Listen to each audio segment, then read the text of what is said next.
Good morning, everyone. My name is MightyStream, and I'm going to do the March 26th Spiritual Principle Day in a meditation. I'm very tongue-tied today, so hopefully we can get through this one.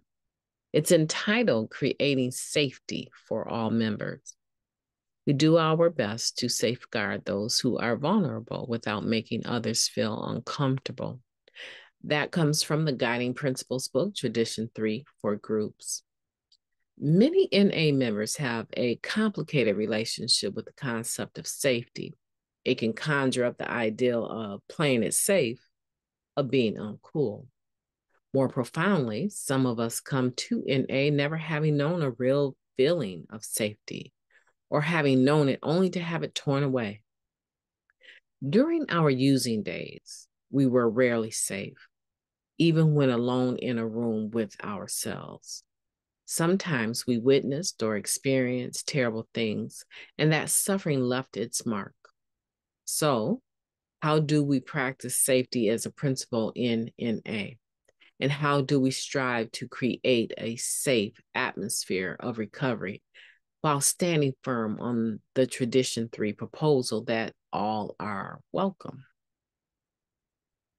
One member shared, "Safety to me means feeling truly at home in the world. I never felt that until I sat in an NA meeting." That sense of belonging or having found our people is precious. Anonymity means we are all equal in NA, and we respect each other's privacy, integrity, and choices. We protect our equality by doing our best to provide every desperate and vulnerable member a safe place to recover. Without some sense of safety, it's hard to listen, even harder to participate, and our effectiveness is carrying our message of hope is diminished.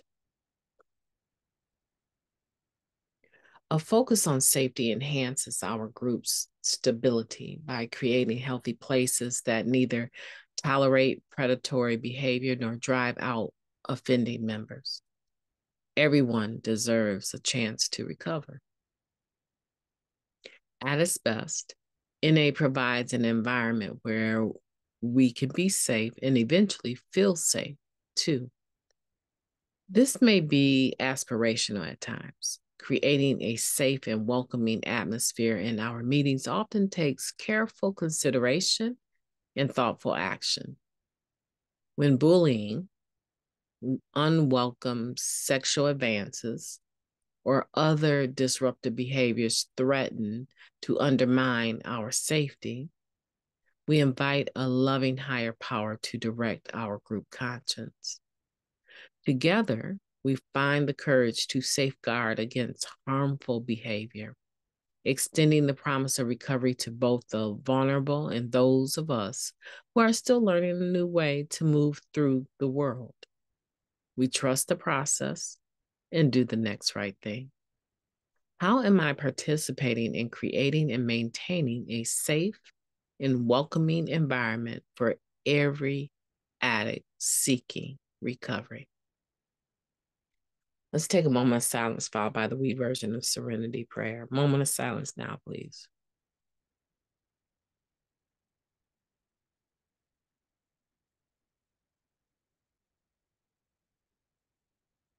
Thank you.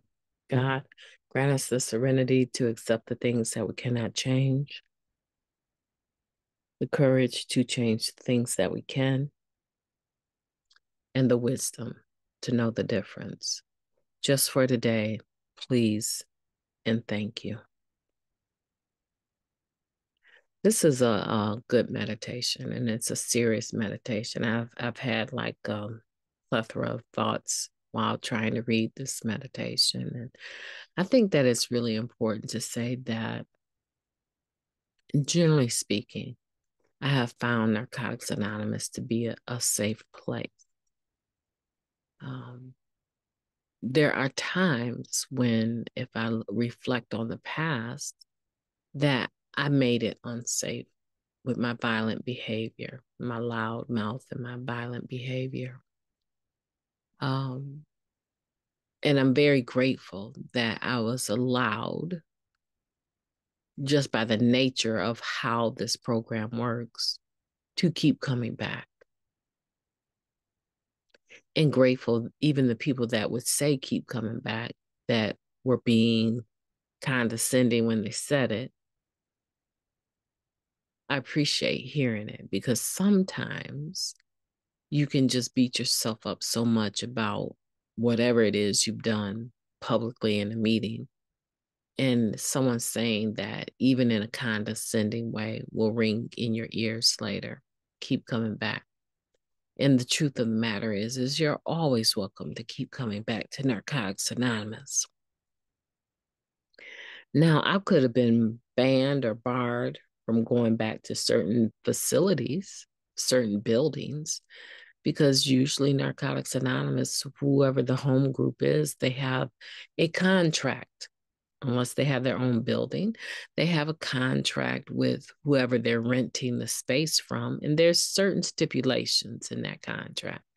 And they expect all members to not put their meeting place in danger with poor behavior, predatory behavior, violent behavior, bullying. And these are things that are oftentimes a part of who we are before we make it to the program and start to recover. So where's the balance when someone is the offending person and someone has been a victim to that behavior? Where's the balance? We always do the next right thing, right? We're not being asked to choose sides. We're being asked to make sure that our meeting places are safe. And sometimes that means that there has to be a business meeting about a certain person's behavior. And even sometimes a letter to be written about their behavior and the unacceptability of it, and our absolute unwillingness to allow it during our meetings and before or after, because we are responsible for that space, right? That space in keeping it safe.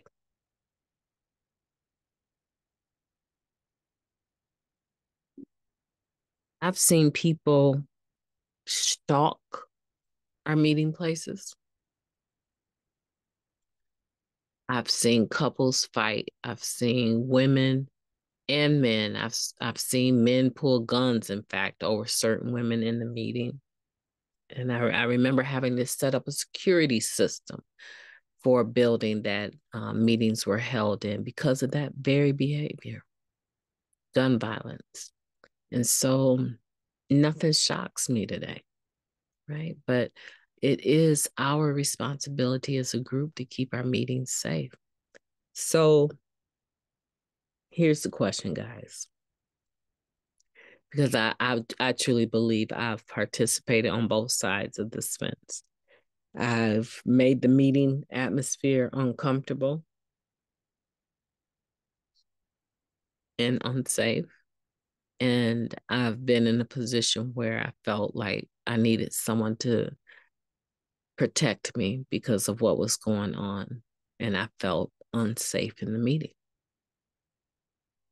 What experience, strength, and hope do you have in this area?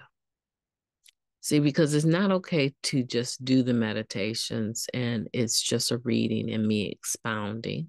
That's okay. That's great. I do it because I love to.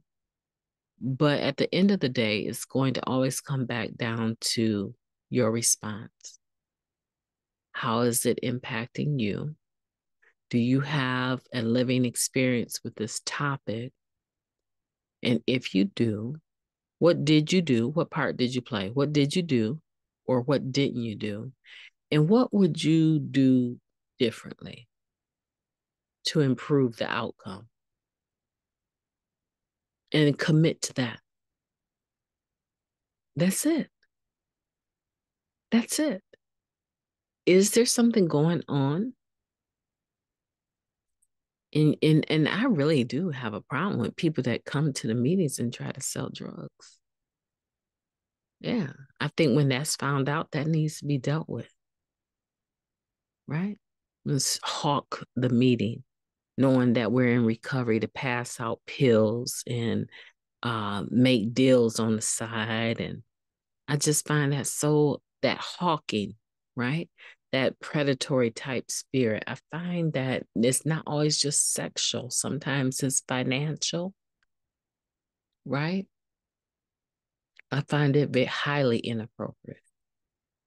And so you figure out where you're at. Is something going on that you have information about and very few people actually do? Maybe it happened to you.